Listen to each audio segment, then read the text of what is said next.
क्या हुआ नानी? आप फुल पैनिक मोड में क्यों हो? वो सरू फिर से आकर मेरा प्लान खराब कर दिया। राव भागो। मैं तो किसी तरह बच के भाग गई, लेकिन वो प्रिंसिपल उसके हाथ आ गया। कहा मैंने कसम, अगर उसने अपना मुंह खोल दिया और बता दिया कि वो झूठी रिश्वत वाला प्लान मेरा था, तब तो बहुत गड़बड़ हो जाएगा। गॉड, ये गवार गर्ल का गुड लक इतना स्ट्रॉन्ग कैसे हो सकता है? मॉम, अब हम क्या करेंगे? बाबा साहब, दादी साहब, कठे हैं आप? जल्दी बाहर आइए, एक जरूरी बात करनी। क्या हुआ सरू, इतनी अर्जेंटली आवाज देकर क्यों बुलाया? बात ही इतनी जरूरी है। गॉड, ये क्या बोलने वाली है? कहीं प्रिंसिपल ने इसे नानी का प्लान बता तो नहीं दिया?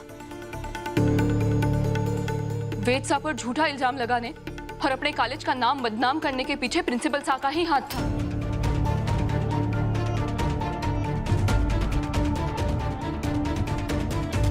लेकिन ये सारी साजिश किसी और की रची हुई है। प्रिंसिपल साहब तो बस एक मोहरा थे। किसी और ने? और किसने? और प्रिंसिपल राव है कहाँ? वो अभी पुलिस की हिरासत में है। लेकिन साजिश रचने वाले का नाम उन्होंने अभी तक ना बताया। बड़ी प्लानिंग। मुझे पता ही था कि इस साजिश के पीछे जरूर किसी का हाथ है, लेकिन इतनी घटिया हरकत कर कौन सकता है सरू? पता लग जाएगा, वो भी एक सुराग है हमारे पास। झूठ बोलने के लिए प्रिंसिपल साहब को जो पैसे दिए गए थे ना, वो नोटों की गड्डियां अपने ही घर से हैं। अपने घर से? लेकिन तुम्हें कैसे पता सरू? उन नोटों के गड्डियों पर बिल्कुल वैसा ही निशान था जैसे बाबा साहब अपने घर के नोटों के गड्डियों के ऊपर लगाते हैं।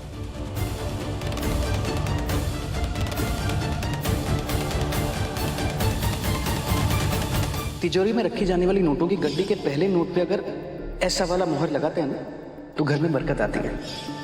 अब बाबा साहब, आप एक बार तिजोरी में देख लीजिए ना। अगर तिजोरी से पैसे गायब हुए तब हमें ये पता चल जाएगा कि प्रिंसिपल साहब को पैसे खिलाकर झूठ बुलवाने वाला इंसान अपने ही घर से। मम, कसम से हम गए मॉम।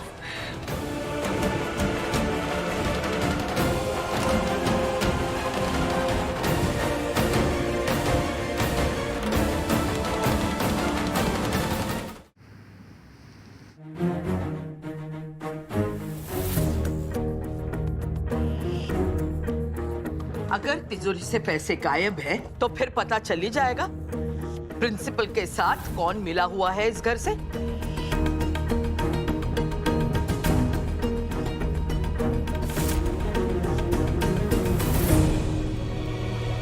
ओह no no no no no. और मिला, अपना सामान पैक कर ले, तेरा इस घर में टाइम पूरा हो गया है।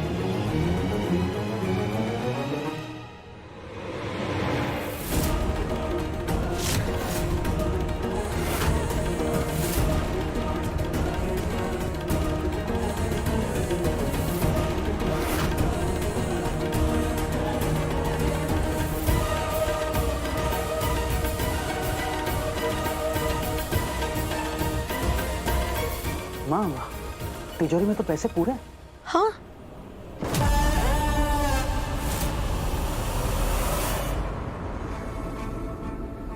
अनीम,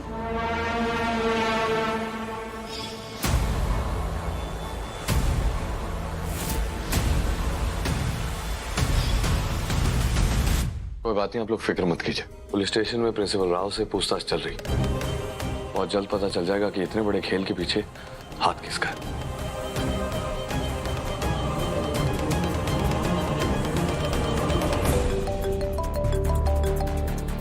सर, इंस्पेक्टर साहब, शायद कोई इंफॉर्मेशन है। जी इंस्पेक्टर साहब, कुछ पता चला? मिस्टर वेद, प्रिंसिपल ने हमें सब सच सच बता दिया है कि इस पूरे साजिश का मास्टरमाइंड कौन है।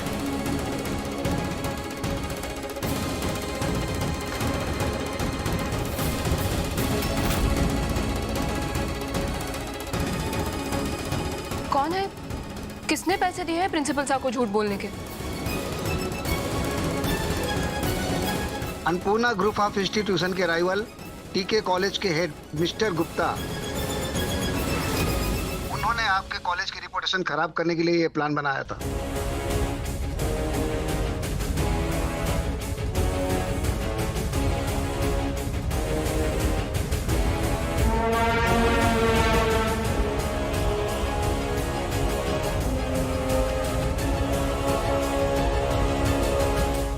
ओह माय गॉड, बाल बाल बच गए मॉम। मुझे भी लगा था कि बजाज खानदान से मेरा दाना पानी भी उठने वाला है, लेकिन तूने ये सब किया कैसे? हाँ, आप ही का खून हूं नानी। आपसे ही सीखा है कि खेल में हमेशा 2 स्टेप्स आगे रहना चाहिए। प्रिंसिपल राव का वीक स्पॉट मैं अच्छी तरह से जानती हूँ, उसका कैरेक्टर। अपने कुछ स्टूडेंट्स के साथ उनका बस उसी के कुछ वीडियोस थे मेरे पास। मैंने उसे ब्लैकमेल किया और फिर आपकी जगह उस राइवल कॉलेज के प्रिंसिपल को फंसवा दिया और प्रिंसिपल से पैसे लेकर पापा के सेफ में रख दिया। मेरी बरसों की ट्रेनिंग रंग ला रही है। मेरी बेटी से ज्यादा मेरी नातिन मुझ पर गई है। वेल डन बेटा। बट नानी, इसमें हार तो फिर भी मेरी ही हुई ना। रिश्वत वाला ब्लेम भी वेद के सर से हट गया, उसका नाम भी क्लियर हो गया, और तो और तारा आंटी के मन से अब वो कुंडली दोष वाला डर भी हट जाएगा। नहीं अनिका, ऐसा नहीं होगा। तारा के मन से डाउट तब तक नहीं जाएगा जब तक उसे असली कुंडली नहीं मिल जाती, और वो कुंडली उन्हें कभी मिलेगी भी नहीं। तारा के दिल में ये वहम बैठ गया है कि उसके बेटे की जान खतरे में है, और अब वो वेद की शादी उस पनौती सरू के साथ करने की रिस्क नहीं लेगी। मतलब सरू की शादी वेद से ना होने का कोई चांस नहीं? नहीं, मैं सरू को तुम्हारे वेद को छीनने नहीं दूंगी। लेकिन सरू का कुछ करना पड़ेगा। नाक में दम कर रखा है उसने। एग्जैक्टली नानी, उस गवार गर्ल का प्लीज कोई परमानेंट इलाज करो। I am so done with her. Anika, एक काम करो, कुछ दिन के लिए तुम दोनों मुंबई में सब कुछ संभाल के रखो। मॉम, आप कहीं जा रही हैं क्या? खरेस, मैं सरू की असली पहचान का सबूत लेकर ही आऊंगी। उसके लिए मुझे किसी भी हद तक क्यों ना जाना पड़े। कामिनी कसम।